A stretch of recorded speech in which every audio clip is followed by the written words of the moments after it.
¿Sabes lo que es? ¿Sabes lo que es? El respeto.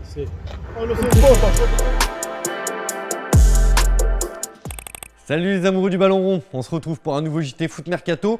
Vous l'avez vu, Samuel Umtiti est très tendu. Le joueur du Barça n'a pas aimé que des supporters Blaugrana montent sur sa voiture et il leur a fait savoir, car pour Big Sam, le respect c'est très important.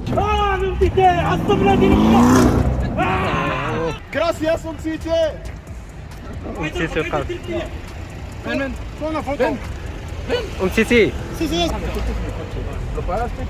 Lo pagaste tú. ¿Por qué lo tocas así? ¿Sabes lo que es? ¿Sabes lo que es? El respeto.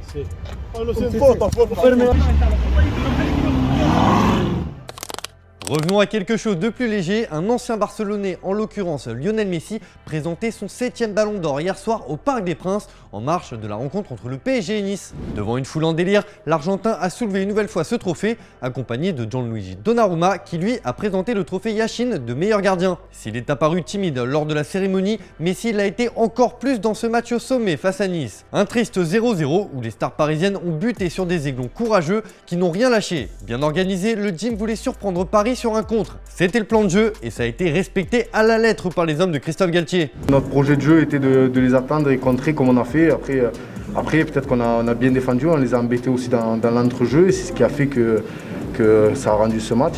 Le point du match nul qui permet aux Parisiens d'être sacrés champions d'automne après la défaite de Rennes contre Lille hier soir 2-1. Mais avec ça, les Parisiens vont pouvoir déjà se tourner vers le mercato hivernal et un grand coup de balai s'annonce. Selon nos informations, la direction parisienne veut se séparer de pas mal d'indésirables. Et il y a du beau monde dans cette liste. En effet, Sergio Rico est poussé vers la sortie avec les monstres Navas et Donnarumma devant lui. Layvin Kurzawa doit aussi se trouver une porte de sortie, lui qui n'a joué que 10 petites minutes depuis le début de la saison lors du trophée des champions contre Lille en août dernier. Au même poste, Abdou Diallo est lui aussi poussé vers la sortie, tout comme Thilo Kehrer. C'est surtout au milieu de terrain que le PSG veut dégraisser en se séparant de Rafinha ou encore Paredes qui ne semble pas avoir les faveurs de Mauricio Pochettino. Enfin, le gros dossier à gérer sera celui de Mauro Icardi. Loin des attentes placées en lui lors de son arrivée, l'attaquant va devoir se trouver un nouveau challenge et un transfert sec ferait du bien aux finances parisiennes. C'est d'ailleurs la question du jour les amis, selon vous, quel joueur du PSG doit partir en priorité cet hiver? Vous nous dites tout dans les commentaires et on en sélectionne quelques-uns demain. Hier, on vous demandait si vous étiez d'accord avec les déclarations de Zlatan Ibrahimovic sur la gestion des gardiens au PSG. Dans l'ensemble, vous n'êtes pas d'accord avec le Suédois et estimez que Keylor Navas ne doit pas être relégué au second plan par rapport à Donnarumma.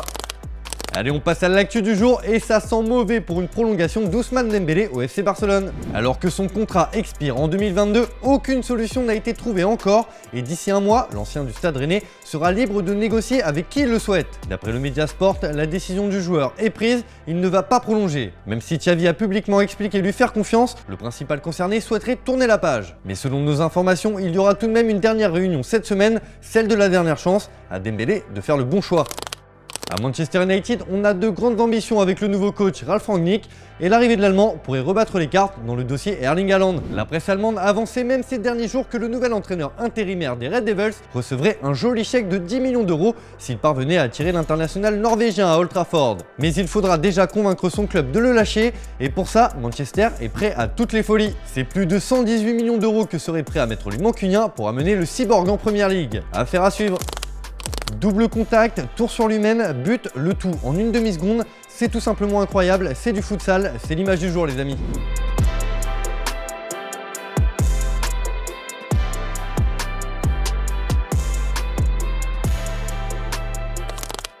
Voilà, c'est tout pour aujourd'hui. Merci de votre fidélité, merci de nous avoir suivis. Comme d'hab, si ça vous a plu, on s'abonne et on se retrouve demain pour un nouveau JT Foot Mercato. Bonne soirée à tous.